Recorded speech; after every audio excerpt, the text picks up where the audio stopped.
बुद्धिमान व्यक्ति ये 7 बातें किसी को नहीं बताते। 7 things to keep private Buddha. Story. बुद्धिमान व्यक्ति ये 7 बातें किसी को नहीं बताते। धीरे बोलो, कोड सुन ना ले। यह बात हम सबके कानों में पड़ी होगी और हमारे मुंह से भी निकली होगी, लेकिन सोचने की बात यह है कि ये वाक्य कब कब हमारे मुंह से निकलता है और कब कब हमारे कानों में पड़ता है, क्योंकि ऐसे कम ही गुप्त राज होते हैं जो हम दूसरों के कानों में पड़ने नहीं देना चाहते। अवसर परिवार में अशांति का कारण हम स्वयं ही होते हैं। हम इस बात को देख पाए भले ना देख पाए, पर यह असल सत्य है, क्योंकि जाने अनजाने मूर्खतावश हम खुद ही अपनी वो बातें दूसरों को बता देते हैं जो हमें कभी नहीं बतानी चाहिए, और वही बातें जो जाने अनजाने हमने किसी दूसरे के सामने बता दी थी, वही हमारे दुख का कारण बन जाता है, वही हमारे झगड़े का कारण बन जाता है, और फिर बाद में हमें पछतावा होता है कि मुझे पह बात किसी को बतानी नहीं चाहिए थी। मेरी ही गलती हुई कि मैंने जाने अनजाने ये बात सभी को बता दी। इसीलिए आज की जो बौद्ध कहानी मैं आपको सुनाने वाला हूं, उसे सुनने के बाद आपको 7 ऐसी बातें पता चलेंगी जो आपको कभी किसी को नहीं बतानी।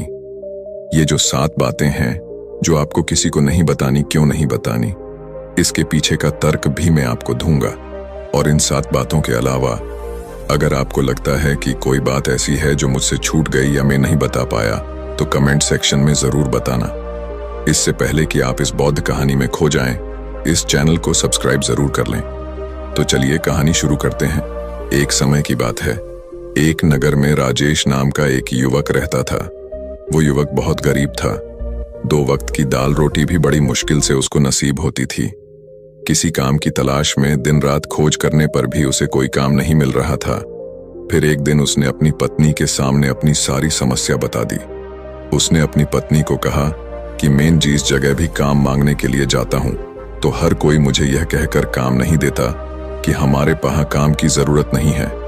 मैं काम की तलाश कर करके थक चुका हूं। मुझे समझ नहीं आता कि मैं तुम लोगों का पेट कैसे भरूंगा, अपने बच्चों को कैसे पालूंगा, और ये चिंता मुझे दिन रात खाए जा रही है। ये सुनकर उसकी पत्नी ने कुछ सोचकर कहा कि तुम एक आदमी के पास एक बार ही काम मांगने के लिए जाते हो, और जब वो काम नहीं देता तो तुम 2 बार उसके पास जाते तक नहीं हो। अगर तुम्हें उनसे काम लेना है तो तुम्हें हमदर्दी जतानी होगी, तुम्हें उनसे हमदर्दी हासिल करनी होगी, अपनी गरीबी दिखानी होगी, ताकि वो लोग तुम्हारी मजबूरी समझकर तुम्हें काम पर रख लें।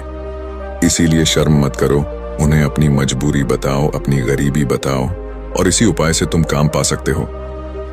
ये बात राजेश के मस्तिष्क में बैठ गई और अगले दिन काम मांगने के लिए वो उसी सेठ के पास जा पहुंचा जहां पर वो पिछले दिन काम मांगने के लिए गया था। लेकिन इस बार उसने हाथ जोड़कर उस सेठ से प्रार्थना की, उससे विनती की कि वो बहुत गरीब है और उसे काम की बहुत आवश्यकता है। वो जो कुछ भी उसे देंगे उसमें संतुष्ट हो जाएगा, पर कृपया करके मुझे अपने यहाँ काम पर रख लें। उसकी ये हालत देखकर उस सेठ ने उसे अपने यहाँ काम पर रख लिया। वो रोज वहां पर काम पर जाने लगा। अंदर ही अंदर वो खुश तो था कि उसे काम तो मिला, लेकिन उसे वेतन दूसरे लोगों से कम मिलता था।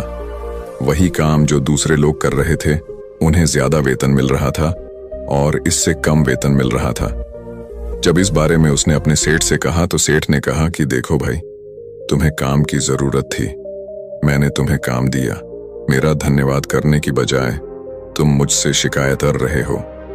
यह सुनकर रिंकू वहीं पर चुप हो गया। बात कहीं ना कहीं सत्य थी। सस्ती सेठ ने तो उसे उसकी मजबूरी के हिसाब से ही काम दिया था और इसीलिए वो उसे अपने अनुसार ही वेतन देता था। लेकिन धीरे धीरे उसने ये बात अपने सगे संबंधियों और अपने दोस्तों को भी बताना शुरू कर दी कि उसका सेठ कैसा आदमी है और उसे कितना वेतन देता है। समय बीतता रहा और राजेश पूरी लगन के साथ अपना काम करता रहा, लेकिन अब परिस्थितियां बदलने लगी थीं। सेठ अब राजेश से दूसरे लोगों से ज्यादा काम लेता था और उसे कम वेतन उसे देता था। यह बात राजेश के मन को बहुत खलती थी। वो दूसरों से ज्यादा मेहनत कर रहा है और उनसे कम वेतन पा रहा है। इससे उसके आत्मसम्मान को बहुत गहरी चोट पहुंची। अब धीरे धीरे उसका मन अपने काम से हटने लगा। उसका मन काम में लगता ही नहीं था। जाहिर सी बात है कि ऐसी जगह किसका मन लगेगा जहां आदमी को अपने आत्मसम्मान के साथ समझौता करना पड़े।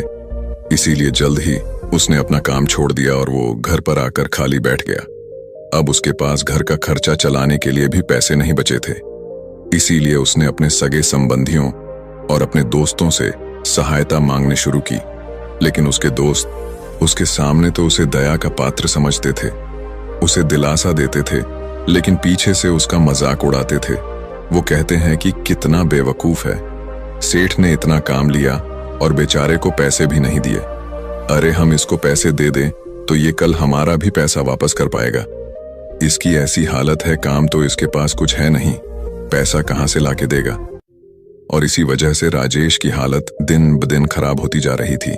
जब वो दिन रात तनाव में रहने लगा था, वही दोस्त, वही सगे संबंधी जो उसके अपने होने का दिखावा कर देते, वो उसे दया का पात्र समझ रहे थे। उन्हें उसके ऊपर तरस आ रहा था। सब लोग आकर उसे ज्ञान तो बहुत देते थे, लेकिन कोई सहायता नहीं करता था। और अक्सर ऐसा ही होता है, ज्ञान देने वाले तो बहुत मिल जाते हैं, लेकिन मदद करने वाले, उंगली पकड़कर, हाथ पकड़कर आगे चलाने वाले कितने लोग मिलते हैं। एक दिन उसे पता चला कि पड़ोस के गांव में एक बौद्ध भिक्षु आया हुआ है जो बहुत ही ज्ञानी है। राजेश इतना तनाव में था कि उसे कोई रास्ता नजर ही नहीं आ रहा था। इसीलिए जाने या अनजाने वो उस बौद्ध भिक्षु के पास पहुंच जाता है। वहां पहुंचकर वो सीधे उनके पैरों में गिरकर रोने लग जाता है। वो रोते रोते उन्हें अपनी सारी परिस्थिति बताता है। उसे बताता है कि किस तरह उसके सेठ ने उसका फायदा उठाया और उसके सगे संबंधी उसके साथ कैसा व्यवहार रखते हैं। सारी बातें सुनकर बौद्ध भिक्षु ने उसे चुप कराते हुए कहा कि बेटा, ये सारी समस्याएं तुम्हारी बुद्धिहीनता, तुम्हारी मूर्खता के कारण उत्पन्न हुई है। अगर तुम्हारे अंदर विवेक होता तो इनमें से एक भी समस्या तुम्हारे मन को दुखी नहीं कर सकती थी, लेकिन तुमने अपने अविवेक के कारण, अपनी मूर्खता के कारण खुद ही अपने रास्ते में कांटे बिछा दिए। आज मैं तुम्हें 7 बातें बता रहा हूं जो भूल कर भी किसी को मत बताना, और इन बातों का अनुसरण करते हुए तुम बाहर से मिलने वाले दुखों को दूर कर ही सकते हो जो बेवजह दुनिया की वजह से तुम्हारे अंदर पनपते हैं। पहली बात जो किसी को नहीं बतानी चाहिए वो है अपनी मजबूरी। अपनी मजबूरी का दिखावा करके, दूसरों का दया पात्र बनके उनकी सहायता लेने की गलती कभी मत करना। हो सकता है कि आज वो तुम्हारी मजबूरी देखकर तुम्हारी सहायता कर दें, लेकिन कल वो तुम्हारा फायदा उठाने से भी नहीं चूकेगा, और अगर फायदा भी नहीं उठाया तो दूसरों के सामने तुम्हारा मजाक बनाने में वो आदमी कभी नहीं चूकेगा। इसीलिए कभी भी अपनी मजबूरी का दिखावा मत करो। अगर घर में 2 रोटी है, सूखी रोटी है, तो वही खाकर सो जाओ, लेकिन दूसरों को इसके बारे में भनक तक नहीं लगनी चाहिए। जरा आप खुद सोचो, मजबूरी बताने का क्या मतलब होता है। एक इंसान का पातो वह दूसरों से सहानुभूति हासिल करना चाहता है या उनसे कोई आर्थिक मदद चाहता है, लेकिन अगर दोनों ही परिस्थितियां आप देखें तो दूसरा आदमी आपका फायदा उठाने से नहीं चूकेगा, और अगर वो फायदा नहीं भी उठाएगा तो अपनी नजर में तो वो आपको मूर्ख ही समझेगा, बेवकूफ समझेगा, और दूसरों के सामने आपका मजाक तो जरूर बनाएगा। इसीलिए अपनी मजबूरी के बारे में कभी किसी को मत बताना। वो आपके परिवार के सदस्यों को आपसे दूर लेकर जाने की कोशिश करेंगे। अवसर ऐसा होता है, हम समाज में देखते हैं कि हम अपने घर के डागड़ों को कम करने के लिए उन झगड़ों को अपने पड़ोसियों और दूसरे सगे संबंधियों को बता देते हैं, लेकिन इससे आपको सहायता कभी नहीं मिली होगी, बल्कि आपके घर के लड़ाई झगड़े और ज्यादा बढ़ गए होंगे, और वो जाहिर है वो बढ़ेंगे। अगर आप अपने माँ बाप की बात दूसरों को बताएंगे तो आपके माँ बाप को बुरा लगेगा ही कि हमारा बेटा हमसे बताए बगैर दूसरों को ये बातें बता रहा है। इसीलिए अपने घर की बातें और अपने घर की लड़ाई झगड़े किसी के सामने मत बताना। चौथी बात जो मैं आपको बताने जा रहा हूं, जो किसी को नहीं बतानी चाहिए, वो सुनने पर बहुत अजीब लग सकती है, लेकिन उसका सत्य भी मैं आपको एक तर्क के माध्यम से दूंगा। मैं कहता हूं कि अपनी आमदनी किसी को मत बताना। अब अपनी आमदनी न बताने के पीछे क्या मतलब हो सकता है? जरा सोचिए कि आप अपनी आमदनी अपने दोस्तों को बता देते हैं, तो जब आपके दोस्तों को जरूरत पड़ेगी तो वो सिर्फ आपको ही बात करेंगे, क्योंकि उनको पता है कि अगर आपकी आमदनी ज्यादा अच्छी है तो आप भी उनकी मदद कर सकते हैं, और इसीलिए ज्यादा लोग आपसे सहायता मांगेंगे। और जब आप उनकी सहायता नहीं करेंगे तो वो सोचेंगे कि इस आदमी के पास पैसे हैं, मेरी सहायता कर सकता है। लेकिन यह सहायता कर नहीं रहा है और इसीलिए जाप की आमदनी आप दोनों दोस्तों के बीच एक झगड़े का कारण हो सकती है।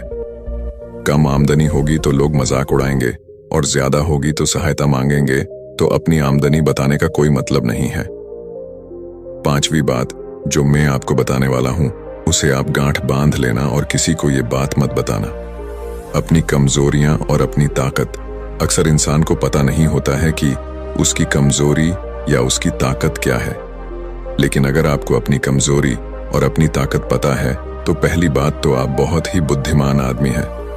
और दूसरी बात कि आपको ये बातें किसी से साझा नहीं करनी है, क्योंकि अगर आपकी कमजोरी या दूसरों को पता चल गई तो वो आपकी कमजोरियों का फायदा उठाएंगे, और अगर आपकी ताकत पता चल गई तो वही ताकत आपकी कमजोरी बन जाएगी, क्योंकि वो ताकत दूसरे आदमी को पता है और यो ताकत की कार्ड भी ढूंढ ही लेगा।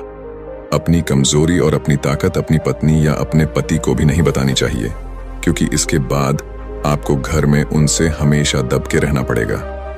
अगली बात जो किसी को नहीं बतानी चाहिए वो है अपने मित्र और अपने शत्रु। आप अपने मित्रों के बारे में अगर दूसरे लोगों को बताएंगे तो वह आपके मित्रों के साथ अपनी घनिष्ठता बनाकर आपको धोखा दिलवा सकते हैं। आपके गहरे मित्रों को आपसे दूर करने का प्रयास कर सकते हैं। अक्सर आम आदमी ऐसा नहीं करता, लेकिन आपके दुश्मन ऐसा करने की कोशिश कर सकते हैं। और दूसरी बात जो किसी को भी नहीं बतानी चाहिए वो है अपनी अतीत की गलतियों और भविष्य की रणनीतियां। जरा सोचो कि अगर हम अपने अतीत की गलतियां किसी दूसरे को बताते हैं तो उसका क्या प्रभाव होगा। वो गलतियां ठीक तो नहीं की जा सकती, जाहिर है, तो उन्हें बताने का क्या मतलब रह जाता है। आप अपने अंधेरे पक्ष को खुद दुनिया के सामने बता रहे हो, खुद अपनी गलतियां दूसरों के सामने बता रहे हो। इससे उस आदमी की नजर में आपका एक चरित्र गठित हो जाएगा और वो भविष्य में हमेशा आपको उसी नजरिए से देखेगा। इसीलिए किसी भी आदमी की नजर में अपना चरित्र गठित मत होने दो, और जरा सोचो कि आप व्यर्थ में ही अपने भविष्य की रणनीतियां दूसरों के सामने बता रहे हो। जो लोग आपके काम का हिस्सा ही नहीं है उनके सामने अपनी भविष्य की रणनीतियां, अपनी डींगे हाँकने का क्या फायदा। वो लोग आपकी सहायता तो नहीं करेंगे, लेकिन आपकी भविष्य की रणनीति यों में बाधा जरूर बन सकते हैं। आप खुद अपने विवेक का इस्तेमाल करिए और सोचिए कि आपके साथ भी ऐसा हुआ है कि आपने अपनी भविष्य की रणनीति किसी को बताई हो और वो कामयाब ही ना हुई हो। जरूर हुआ होगा, जरा गौर से सोचिए। तीसरी बात जो किसी को नहीं बतानी चाहिए वो है अपने घर की बातें।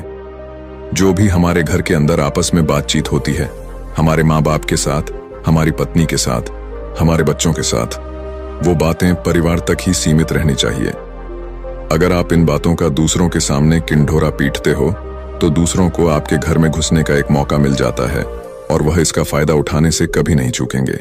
दूसरी तरफ आपके शत्रु का भी किसी को नहीं पता लगना चाहिए, क्योंकि आज जो आपका मित्र है, अगर कल वो आपका दुश्मन हो गया तो वो आपके दुश्मन के साथ ही अगली और आखिरी बात कहना चाहता हूं कि जब तुम दान करते हो तो दान के बारे में भी किसी को मत बताना, नहीं तो दान करना व्यर्थ हो जाता है, बेकार हो जाता है। जब आप अपने दान का डिंडोरा पीटते हो तो आप ये बता रहे हो कि मैं कितना बड़ा दानी पुरुष हूं, और ये आपके अंदर एक अहंकार निर्मित करेगा।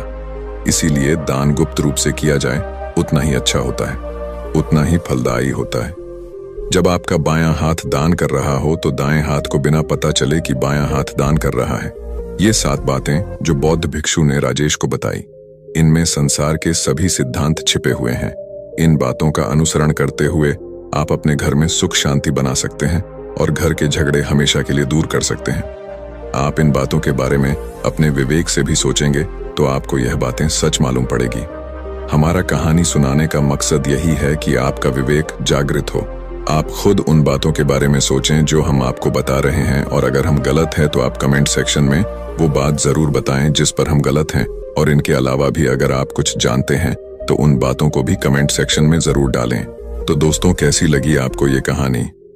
कमेंट सेक्शन में जरूर बताना। तो मिलते हैं अगली कहानी में, तब तक के लिए अपना ख्याल रखें।